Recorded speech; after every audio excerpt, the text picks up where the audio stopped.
राज्य सरकार शेतकऱ्यांच्या पाठीशी खंबीरपणे उभं, मुख्यमंत्री. साखर आयुक्तालय करणार साखरेचे मार्केटिंग. राज्यातल्या 531 गावांमध्ये जलधर प्रकल्प राबवण्यात येणार. पीक कर्जावरचं व्याज माफ होणार. आणि पुणे विभागात 3.25 लाख हेक्टरवरच्या पिकांचं नुकसान. नमस्कार, आता पाहूया सविस्तर वृत्त. राज्यातल्या बहुतांश जिल्ह्यांमध्ये झालेली गारपीट आणि अवकाळी पावसामुळे हाती आलेलं पीक मातीमोल झाल्यामुळे राज्यातला शेतकरी हवालदिल झाला आहे. या संकटाच्या आणि कसोटीच्या प्रसंगी राज्य सरकार खंबीरपणे शेतकऱ्यांच्या पाठीशी उभं आहे. भावनेच्या किंवा निराशेच्या भरात शेतकऱ्यांनी आत्महत्येचं पाऊल उचलू नये असं आवाहन मुख्यमंत्री पृथ्वीराज चव्हाण यांनी केलं आहे. या नैसर्गिक आपत्तीचं स्वरूप, व्याप्ती आणि तिच्यामुळे झालेलं प्रचंड नुकसान पाहता अडचणीत सापडलेल्या शेतकऱ्यांना शक्य तेवढी जास्तीत जास्त मदत करण्याचे प्रयत्न सुरू आहेत. मंत्रिमंडळातील सहकाऱ्यांचं शिष्टमंडळ घेऊन आपण नुकतीच पंतप्रधान डॉक्टर मनमोहन सिंग यांची भेट घेतली असून 5,000 कोटी रुपयांची मदत देण्याची विनंती केली आहे. साखर कारखान्यांना विक्रीबाबत सल्ला देणारा मार्केटिंग विभाग सुरू करण्यासाठी साखर आयुक्तालयानं प्रयत्न सुरू केले आहेत. साखरेच्या दरात सातत्यानं होणाऱ्या बदलांमुळे साखर कारखान्यांना विक्रीबाबत योग्य निर्णय घेणं शक्य होत नाही. त्यामुळे अनेक कारखान्यांना नुकसान सोसावं लागतं. गेल्या वर्षी साखरेच्या दरात झालेल्या घसरणीमुळे अनेक कारखान्यांना ऊस उत्पादकांना रास्त आणि किफायतशीर दर देणं शक्य झालं नव्हतं. हे लक्षात घेऊन साखरेचा मार्केटिंग विभाग सुरू करण्याबाबत नुकतीच एक प्राथमिक बैठक झाली. साखर कारखाना महासंघ आणि वसंतदादा शुगर इन्स्टिट्यूटनं त्यासाठी तयारी दर्शवली आहे. पाणी व्यवस्थापनासाठी जलधर प्रकल्प राबवणं गरजेचं असल्यानं यावर्षी राज्यातल्या 531 गावांमध्ये या प्रकल्पांची उभारणी केली जाणार आहे. राज्यात यापूर्वी जालना, बीड, सातारा या जिल्ह्यांमध्ये लोकसहभागातून जलधर व्यवस्थापनाचा प्रकल्प राबवण्यात आला आहे. नागरिकांनी स्वयंशिस्तीनं पाण्याचा वापर करणं महत्त्वाचं आहे. सर्वत्र 100% पाऊस होऊनही 65 तालुक्यात भूजलाची पातळी 3 मीटरपेक्षा खाली आली आहे. नाशिक, सोलापूर, धुळे, उस्मानाबाद, अहमदनगर या जिल्ह्यातल्या तालुक्यांचा त्यात समावेश आहे. या ठिकाणी पाण्याच्या व्यवस्थापनाची सर्वाधिक आवश्यकता आहे. नुकसानग्रस्त शेतकऱ्यांना दिलासा देण्यासाठी राज्य सरकारनं शेतकऱ्यांच्या पीक कर्जांची पुनर्रचना करण्याची तयारी सुरू केली आहे. 235 तालुक्यातल्या हजारो शेतकऱ्यांवर असलेल्या 2,980 कोटींच्या पीक कर्जाची पुनर्रचना करण्यात येणार आहे. तसंच या कर्जावरचं 268 कोटी रुपये व्याज देखील माफ करण्यात येणार आहे. राज्य आणि केंद्र सरकारकडून शेतकऱ्यांना 5,400 कोटी रुपयांचं पॅकेज देण्यात येणार आहे. केंद्रीय निवडणूक आयोगाच्या मान्यतेनंतर तातडीनं ही आर्थिक मदत देण्यात येणार आहे. अवकाळी पावसामुळे पुणे विभागातल्या सुमारे 3.25 लाख हेक्टर क्षेत्रावरच्या पिकांचं नुकसान झालं आहे. पुणे विभागात अजूनही पंचनामे सुरू आहेत. या अवकाळी पावसानं सर्वाधिक नुकसान सोलापूर जिल्ह्यात झालं आहे. त्यात गहू, हरभरा, चारा पिकं अशा सुमारे 1,87,000 हेक्टरवरच्या विविध पिकांचा समावेश आहे. सुमारे 25,000 हेक्टर क्षेत्रावरच्या फळबागांचं नुकसान झालं आहे. मोहोळ, पंढरपूर आणि बार्शी या तालुक्यात सर्वाधिक नुकसान झालं आहे. वादळी पावसामुळे आंब्याचा मोहोर तसेच लहान फळांची गळ झाली आहे. अशा परिस्थितीमध्ये आंबा बागेची स्वच्छता करणे गरजेचे आहे. वातावरणातील तापमान दमट झाल्यामुळे बागेत भुरीचे तसेच फुलकिड्यांचे प्रमाण वाढू शकते. अशा वेळेस 15 मिली फिप्रोनिल 5% अथवा 3 मिली स्पिनोसॅड 45% अधिक 10 मिली हेक्झॅकोनॅझॉल 50% प्रति 10 लिटर या प्रमाणात औषधांची फवारणी करावी.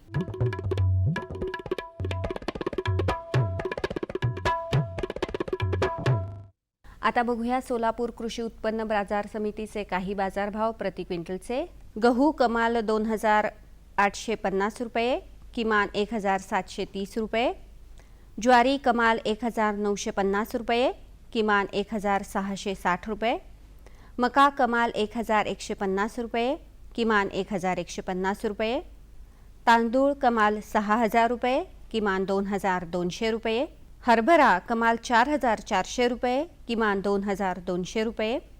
मटकी कमाल 4,600 रुपये, किमान 4,200 रुपये. हिरवा वाटाणा कमाल 5,600 रुपये, किमान 5,600 रुपये. बटाटा कमाल 1,300 रुपये, किमान 300 रुपये. कांदा कमाल 970 रुपये, किमान 250 रुपये. लसूण कमाल 3,700 रुपये, किमान 1,550 रुपये. कृषी बाजार भाव विषयक अधिक माहितीसाठी www.agmarknet.nic.in किंवा www.msamb.com या संकेतस्थळाला भेट द्या.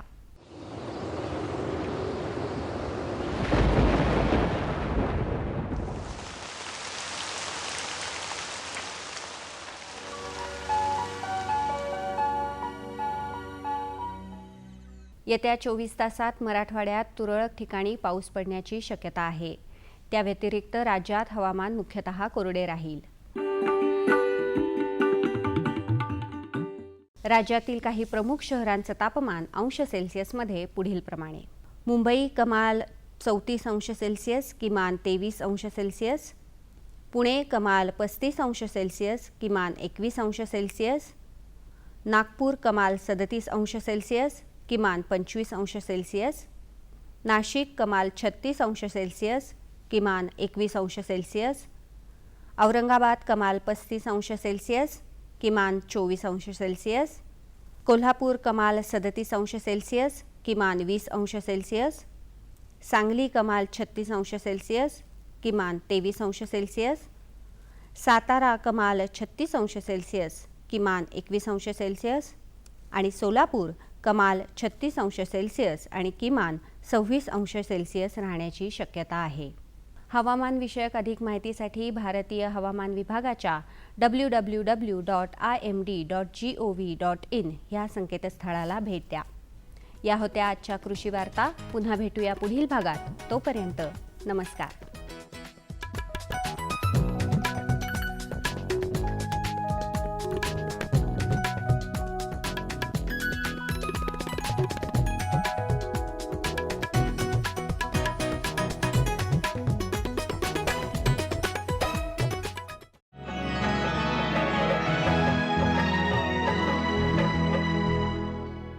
हे घे आणखी सांग. बस. अरे हे काय भाऊ, इतकं कमी रासायनिक खत? शेती सोडली आहेस का? शेती नाही, नादानपणा सोडतोय. मातीचं परीक्षण केलंय. आता तर भाऊ जितकं आवश्यक आहे तितकंच खत शेतात टाकू. शेतकऱ्यांनो, आजच आपल्या जिल्ह्याजवळच्या भूमी परीक्षण प्रयोगशाळेत मातीचं परीक्षण अवश्य करवा आणि मातीची पोषक तत्व, आर्द्रता व रोपांचा विकास बघता केवळ आवश्यकतेनुसारच पोषक तत्व घाला. आणि हो, मातीतलं गंधक, जस्त, बोरॉन सारख्या पोषक तत्वांविषयीही जाणून घ्या. खत आणि जैविक खताच्या योग्य उपयोगानं भूमीचा सकसपणा टिकवून ठेवा, उत्पादकता वाढवा, खर्च कमी करा आणि बहुमोल परकी चलन वाचवण्यातही सहकार्य करा. आणि हो, मंद गतीनं नायट्रोजन उपलब्ध करून देणारी खतं जसं कडुलिंबयुक्त युरियाला प्राधान्य द्या आणि युरियाचा पानांवर शिडकाव करा. अरे वा, तू तर खरोखरी समजूतदार झालास रे. आणखी माहितीसाठी संपर्क करा जिल्हा कृषी अधिकारी किंवा शेतकरी कॉल सेंटर. आई, मला खायला दे ना. धीर धर बाळू, अजून डाळ शिजली नाही. चिंता करू नको बाळूची आई, यंदाच्या बारीला डाळ चांगली शिजल. म्हणजे व NFSM द्वारे डाळीचं उत्पादन वाढवण्याची पद्धत करण्यासाठी 1000 भागांची निवड करण्यात आली आणि त्यामध्ये आपल्या भागाचा बी समावेश आहे. त्यांना आमचा काय फायदा हो? आपल्या 5 एकर शेतासाठी लागणारं खत आणि कीटनाशक, याशिवाय मिनी किट बी भेटल. पर इतक्या डाळीचं करायचं काय? सरकारनं कडधान्याचं आधारभूत मूल्य खूप वाढवलं आहे आणि त्याच्या खरेदीची पुरी व्यवस्था केली आहे. त्यानं मिळकत बी वाढल. आमचा बाळू एक चांगल्या शाळेत जाऊन शेतीशास्त्रज्ञ बनल.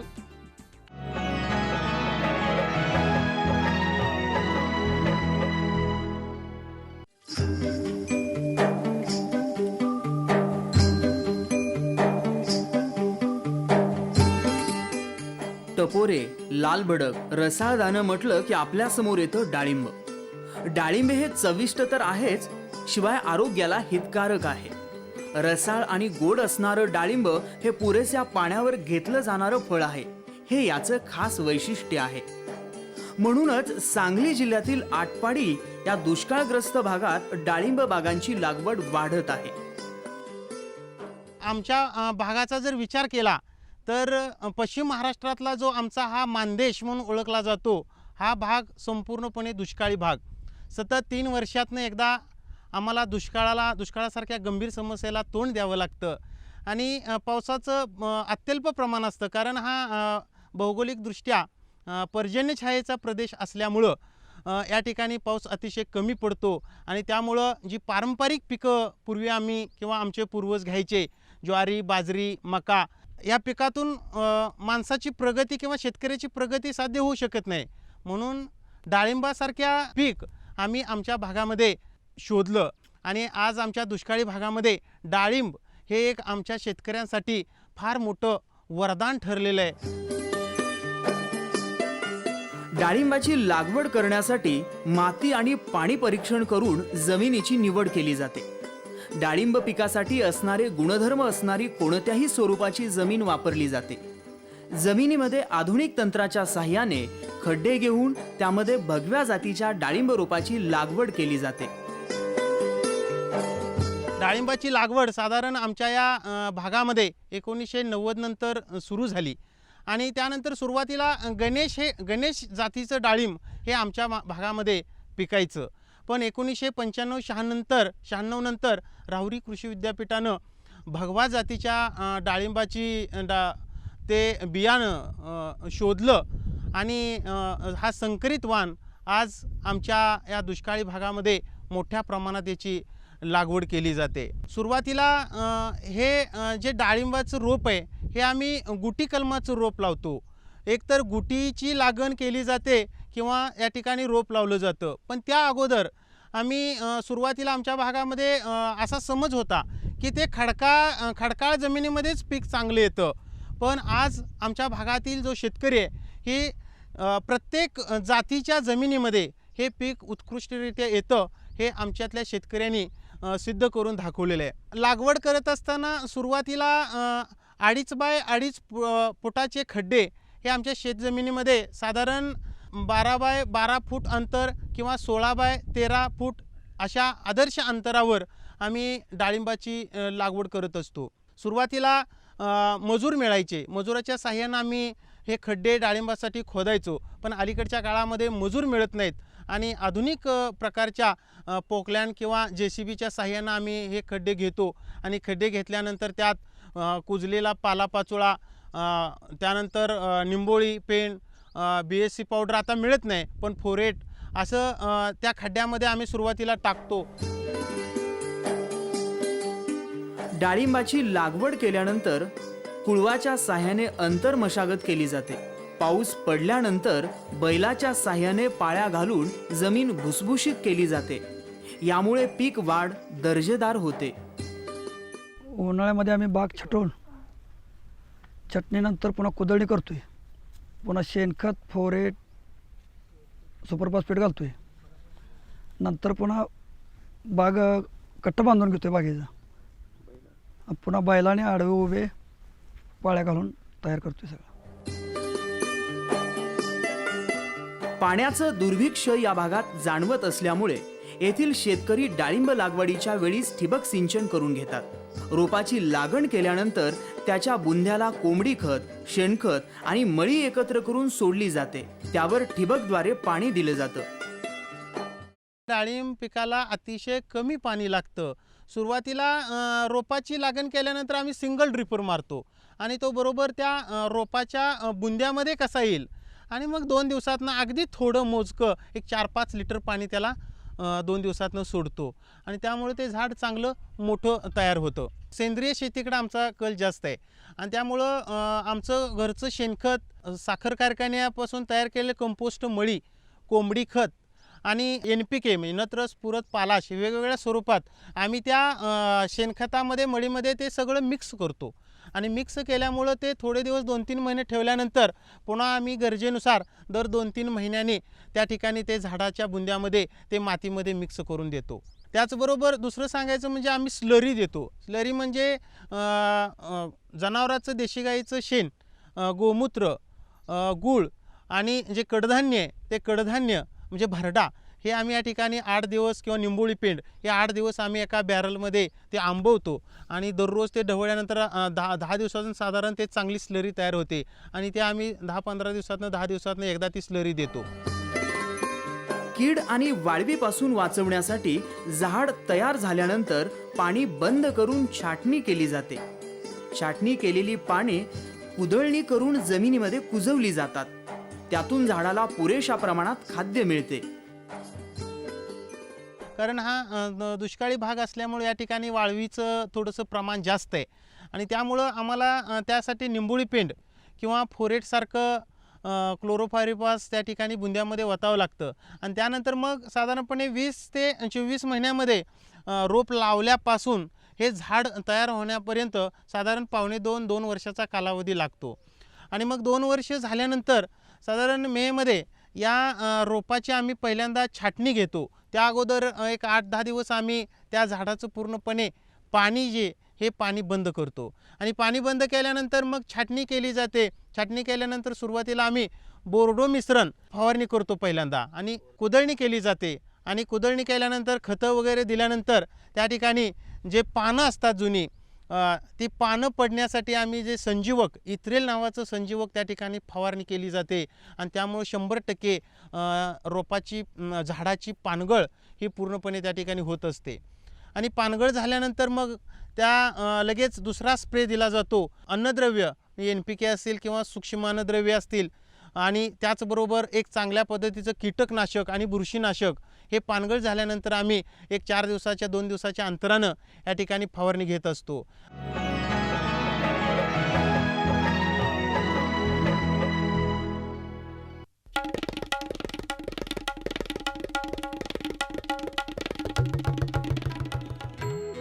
मामी, मी शाळेला जाते बरं. शाळेला? अगं पण लग्नाच्या वक्ताला तू शिकलेली आहेस म्हणून सांगितलं होतं की. अव मामी, फार्म स्कूलला जातीये शेतीच्या नव्या नव्या गोष्टी शिकाया. तुम्ही बी चला की. फार्म स्कूल, जिथे शेतकऱ्यांना पिकांचा उपज वाढवायच्या सर्व गोष्टी शिकवल्या जातात. जसं मातीच्या पोतानुसार कोणती खतं योग्य आहेत, कोणती बियाणं आणि गरजेनुसार कोणती कीटकनाशकं उत्तम आहेत. खर्च बेताचा, लाभ मोलाचा. सुगंधाच्या दरवळीमध्ये, स्वादाच्या बहारीमध्ये, प्रगतीच्या डहाळ्यांमध्ये, पसरणाऱ्या हास्यांमध्ये, हिरव्यागार झाडांमध्ये, मोठ्या मोठ्या सौद्यांमध्ये, गोड मधुर गुंजनामध्ये, आनंदाच्या चाहुलीमध्ये. NHM बागवानी मिशन. आमची आकांक्षा आपलं स्मितहास्य.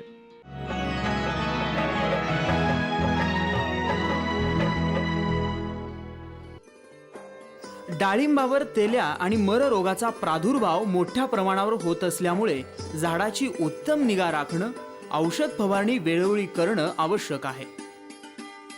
ह्या तेल्या रोगाचं हे जे रोग आहे ह्या रोगावर औषध शोधण्यासाठी आज संपूर्ण भारतभर देशभर हा रोगाचा प्रसार मोठ्या प्रमाणात जाणवायला लागलेला आहे, पण यावर अजून कोणत्याही प्रकारचं औषध निघालेलं नाही. त्यामुळं आमच्या शेतकऱ्यांचा एक प्रयत्न असतो, झाड जेवढं सशक्त ठेवता येईल आपल्याला त्या पद्धतीनं आम्ही झाड सशक्त ठेवण्याचा प्रयत्न करतो. विविध खतं स्लरींच्या मार्फत झाड स्ट्रॉंग ठेवायचं आणि त्यामुळे थोडासा तेल्याचा प्रादुर्भाव या ठिकाणी आम्हाला कमी जाणवतो.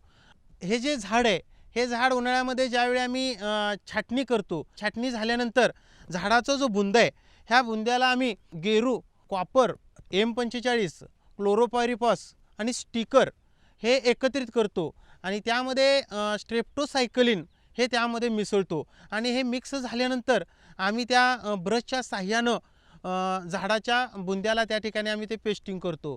त्यामुळं काय होतं की पावसाळ्यामध्ये त्या जमिनीवरची जी बुरशी आहे ही बुरशी वरती जात नाही आणि त्याचबरोबर जो खोडकीड आहे, जो खोड पोखरतो अजून अळी असते, तर त्याचा प्रादुर्भावसुद्धा या ठिकाणी पेस्टिंग केल्यामुळं होण्याचा धोका कमी असतो. तेल्या रोगावर औषध उपलब्ध नसल्यामुळं शेतकरी हैराण झाला आहे.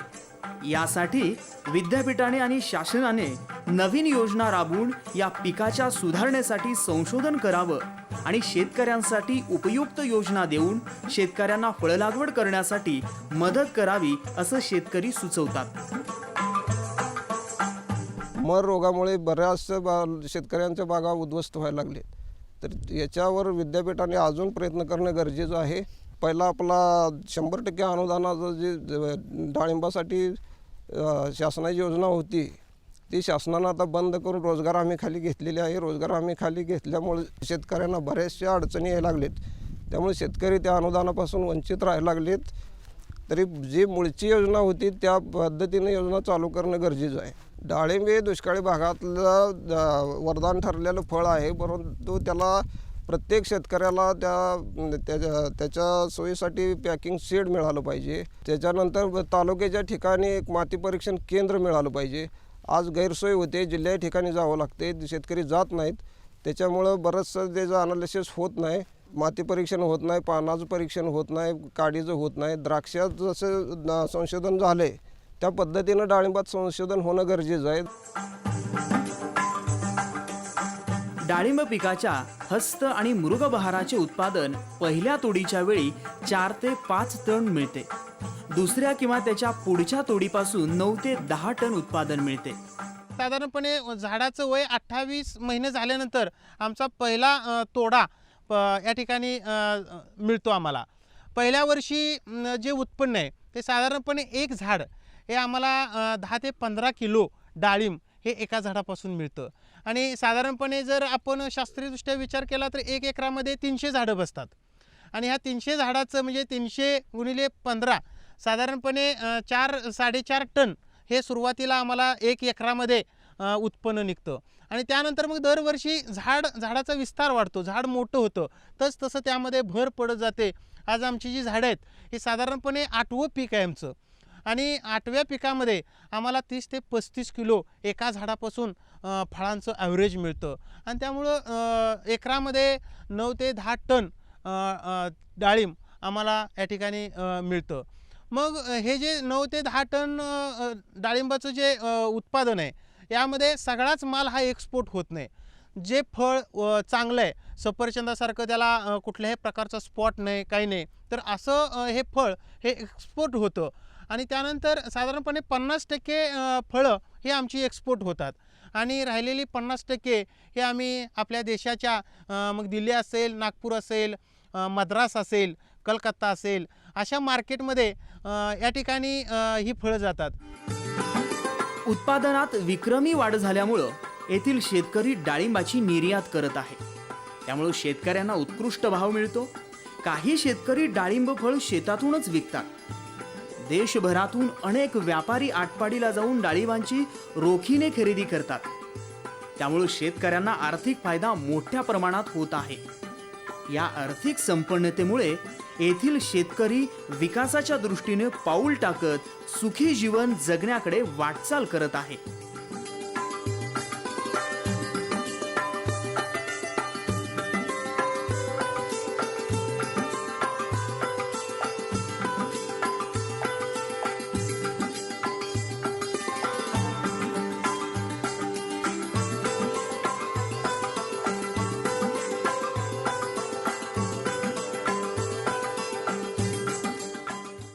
आमचा पत्ता निर्माता कृषी दर्शन, दूरदर्शन केंद्र पुणे.